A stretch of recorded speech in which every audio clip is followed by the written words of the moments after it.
Hi welcome back to my channel. അപ്പോൾ ഇന്ന് air dry clay എങ്ങനെ ഉണ്ടാക്കാം എന്നാണ് നമ്മൾ നോക്കാൻ പോകുന്നത്. ഒരുപാട് വീഡിയോസിൽ ഫെവിക്കോളൊക്കെ യൂസ് ചെയ്തിട്ട് ചെയ്യുന്നത് കണ്ടിട്ടുണ്ട്. ഇപ്പോൾ ഇവിടെ ഇതിൻ്റെ ആവശ്യമൊന്നുമില്ല. വളരെ ഈസി ആയിട്ട് ഒരു എയർ ഡ്രൈ ക്ലേ എങ്ങനെ ഉണ്ടാക്കാമെന്ന് നോക്കാം. ഇതിന് വേണ്ടിയിട്ട് ആദ്യം വേണ്ടത് നമുക്കൊരു പാത്രം വേണം. ഇതിലേക്ക് ഒരു വലിയ സ്പൂൺ ഉപ്പ് ഞാൻ അതിലേക്ക് ഇടുവാണ്. എന്നിട്ട് ഇതിലേക്ക് ഒരു സ്പൂൺ വെള്ളം ഒഴിച്ചു കൊടുക്കാം. എന്നിട്ട് ഇത് നന്നായിട്ട് മിക്സ് ചെയ്തെടുക്കണം.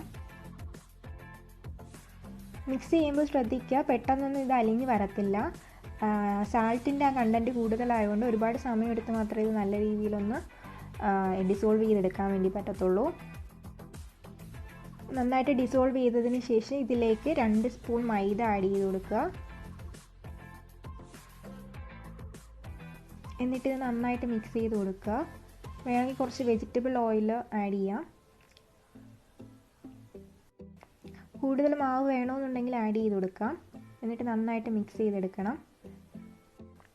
അതിനുശേഷം കുറച്ച് മാവ് എടുത്തിട്ട് ഒരു ഷേപ്പൊക്കെ വരത്തി നോക്കാം. ഈ ക്ലേ നല്ല രീതിയിൽ പരുവത്തിനായോ എന്നറിയുന്നതിന് വേണ്ടിയിട്ടാണ് ഇങ്ങനെ ചെയ്യുന്നത്.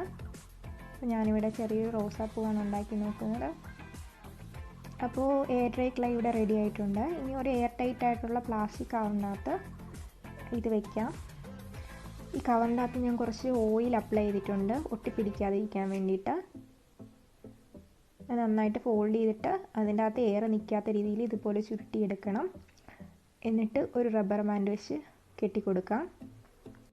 ഈ ക്ലേ ഫ്രിഡ്ജിൻ്റെ അകത്ത് സൂക്ഷിക്കാം. അപ്പോൾ 1 മാസം വരെ ഇരിക്കുമെന്നാണ് പറയുന്നത്. ഫെവിക്കോളിൻ്റെ ഒന്നും ആവശ്യമില്ല, അതുപോലെ തന്നെ ചൂടാക്കേണ്ട ആവശ്യങ്ങളൊന്നുമില്ല. എല്ലാവരും വീട്ടിൽ പരീക്ഷിച്ച് നോക്കണം. എന്നിട്ട് റിസൾട്ട് എന്താണെന്ന് കമൻറ്റ് ബോക്സിൽ പറയുക. Thanks for watching. എൻ്റെ വീഡിയോ ആദ്യമായിട്ട് കാണുന്ന ആരെങ്കിലും ഉണ്ടെങ്കിൽ സബ്സ്ക്രൈബ് ചെയ്യാൻ മറക്കണ്ട.